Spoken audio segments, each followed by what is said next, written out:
salaadiinta hoggaanka dhaqanka galbeedka Somaliland ayaa shir jaraa'id ku qabtay gudaha magaalada Boorama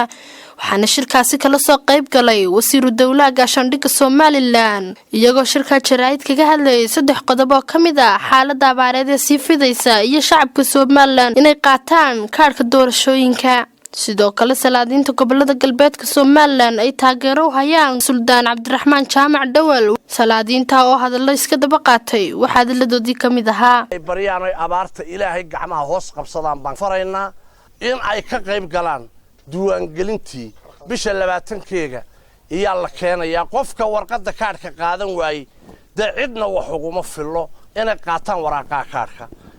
dadkan imikayna dul degay ee magaalada Saarihi Boorama u ciiraya waa nafka qaado wax kale ma jiro kol baan wada dhimanaynaa ma kala hadhayno Ilaahay hay noo gurmado inaan kaararkii qaadano inaan waajibkeena ka soo baxno la taageersan yahay hadduu khilaaf jiray khilaafkii muxuu soo dhamaaday sideedii bay ahaanaysaa Suldaan Dawal baan ka gudoomiyaa dawladda maanta dhisana ee taaganna waan taageersanaa dadka gobolka awdal waxaan leenahay waan dadaalo diiwaangelin baan galay kaararkii alla qaato alla soo doonto si fiican ha loo qaato taasaan ka leenahay waa ka dawladda la shaqeynaya golaha madaxa dhaqankuna dawladdu la shaqeynaya ku xidhan yahay dawladdu xisbigay tahay buu yahay sidoo kale waxa halkaas ka hadlay Suldaan Ibraahim Jaamac Samatar iyo Suldaan Cabdiraxmaan Jaamac Dawal waxa abaarihii bay nagu soo xoogeystay dadkii ka soo qaxay barigu maanta seeraha ayaa ilaa maalmahan lagu soo gurayo lagu soo daadgureynayay arigii iyo xoolihii cid walba waxaan leenahay marka ugu horeysa Ilaahay hay naga soo furto abaarta dabada dheer Ilaahay u gacantiisa lagu dharkaa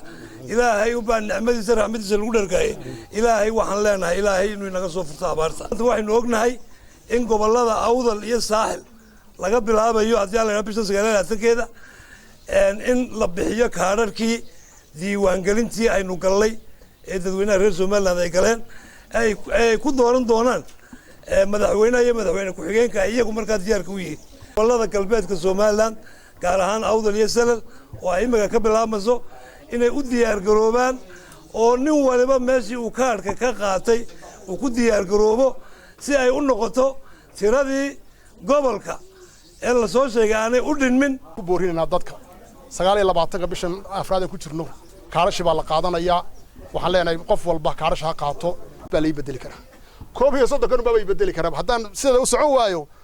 koob iyo 30 kan baa bedeli karaa xubin ka mid uma noqonaya horta baalas in loo fahmo way nin halka ka soo hadlay day bedeli ma laakiin golaha soo fadhiista fartu mu yar taag xeer bay leedahay gol ay leedahay sharci dajib bay leedahay wala wada yaqaan fartu mu yar taag xoranuun waa inta waa gibiga inta way waxaana shirkaasi soo xidhay wasiiru dawladda gaashaandhigga Somaliland Mustafa Faarax waxaana baaq u diray qurba joogta Somaliland inay ka soo qayb qaataan abaaraha ka jira gobolada Somaliland wuxuuna carabka ku dhuftay inay qaataan kaarka doorashooyinka Somaliland oo laga bilaabi doono gobolka Awdal iyo Saaxil in Ilaahay roob khayr qaba oo wadanku dhan caam gaara Ilaahay noo liso in loo diyaar garoobo qaadashada kaararka sida midnimada u tiirun baynu wax u qabsan karnaa hadba intaad wada joogtaan maalagana waxna tari kartaan dadkan wax tari kartaan Soomaaliland wax qaban kartaan ummadan wax yeeli horumarkiisa gaarsiin kartaan Cadar Cafi TV qaranka Boorama